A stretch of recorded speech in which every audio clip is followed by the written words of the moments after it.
नमस्कार, आप सभी दर्शक देख रहे हैं आसनसोल का खबरीलाल। मैं खबरीलाल मोहन सिंह आसनसोल शिल्पांचल की खबरों को लेकर आया हूं। आज जो खबर खबरीलाल में आप देखेंगे वो एक अद्भुत खबर है। जी हां, एक चौंका देने वाली खबर है, प्रकृति के साथ छेड़छाड़ करने वाली खबर है। जी हां, खबर जो जुड़ी हुई है, आप कहावत सुने होंगे कि उल्टी गंगा बहनी शुरू हो गई है और इसका वास्तविक रूप आसनसोल शिल्पांचल में देखने को मिल रहा है। आसनसोल शिल्पांचल में कई ऐसी नदियां हैं, दामोदर, अजय नदी, इसके अलावा भी और कई नदियां हैं, लेकिन दामोदर नदी इस वक्त जो है उल्टी दिशा में बहनी शुरू हो गई है। जी हाँ, ऐसा ही दृश्य जो है देखने को मिला है। आसनसोल शिल्पांचल का जो है दामोदर जो नदी है, डामरा नदी घाट जो है यहाँ पर देखने को मिला है कि यहाँ पर जो दामोदर नदी है वो उल्टी बह रही है। और इस दृश्य को देखने के बाद वास्तविक यही लगता है कि किन परिस्थितियों में नदियों का जो है संरक्षण जा चुका है। आसनसोल शिल्पांचल में दामोदर नदी का उल्टी दिशा में बहना एक गंभीर पर्यावरणीय समस्या और मानवीय हस्तक्षेप का परिणाम है। यह घटना न केवल प्रकृति के साथ हमारे असंतुलित व्यवहार को दर्शाती है, बल्कि इसके दूरगामी परिणाम भी चिंताजनक हो सकते हैं। दामोदर नदी का रुख बदलने का मुख्य कारण बालू खनन का अत्यधिक और अवैज्ञानिक तरीका है। बनपुर और डामरा घाट जैसे स्थानों पर बालू के अत्यधिक उत्खनन और स्टॉकिंग के कारण नदी का प्रभाव बाधित हो रहा है।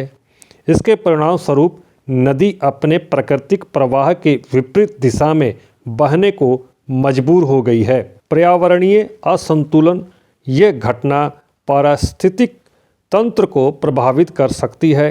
नदी के पानी की गुणवत्ता और प्रवाह पर असर पड़ेगा, जिससे आसपास के क्षेत्र की कृषि और जीव जंतु प्रभावित होंगे।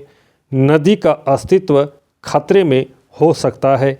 बालू खनन के कारण नदी का तल नीचे हो रहा है और उसका प्रवाह बदल रहा है। यदि यह प्रक्रिया जारी रही तो दामोदर नदी के अस्तित्व पर खतरा मंडरा सकता है। भविष्य में भयंकर परिणाम इसके हो सकते हैं। जल स्तर की कमी, भू जल की समस्या और बाढ़ जैसी प्राकृतिक आपदाओं का खतरा भी बढ़ सकता है। बालू खनन पर सख्त नियंत्रण करने की ज़रूरत है। सरकार और प्रशासन को अवैज्ञानिक खनन रोकने के लिए सख्त कदम उठाने होंगे। नदी संरक्षण अभियान और तेज करना होगा। स्थानीय लोगों को जागरूक कर नदी को बचाने के लिए सामूहिक प्रयास करना होगा। प्रभावित क्षेत्रों में बालू खनन को नियंत्रण करने और वैकल्पिक साधनों को बढ़ावा देने की आवश्यकता है। अगर हम आज भी नहीं चेते तो भविष्य में यह समस्याएं हमारे लिए और भी बड़ी चुनौती बन के आ सकती है। प्रकृति के साथ संतुलन बनाए रखने में हमारी जिम्मेदारी और समझदारी है।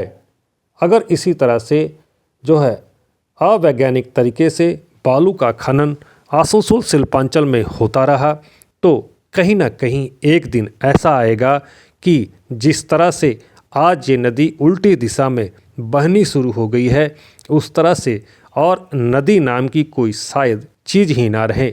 लेकिन हम इंसानों ने इस नदी को भी नहीं बख्शा। इस नदी के भी प्राकृतिक बहाव को जो है बिगाड़ कर रख दिया है। क्या हम लोग जल्द या फिर सरकारें इस पर जल्द कोई कार्रवाई करेंगी या फिर इसी तरह से जो है आसनसोल शिल्पांचल में नदियों का बहाव उल्टी दिशा में चलता रहेगा? हम लोग देख रहे थे कि किस तरह से दामोदर नदी का उल्टा बहाव बहना शुरू हो चुका है। अगर अभी भी इंसान हम लोग नहीं सुधरे, इन प्रकृति की जो देन है इससे अगर छेड़छाड़ के नहीं सुधरे तो आने वाला जो भविष्य है शायद और इससे भी भयंकर आकार ले सकता है। आसनसोल से डिजिटल खबरीलाल के लिए मोहन सिंह।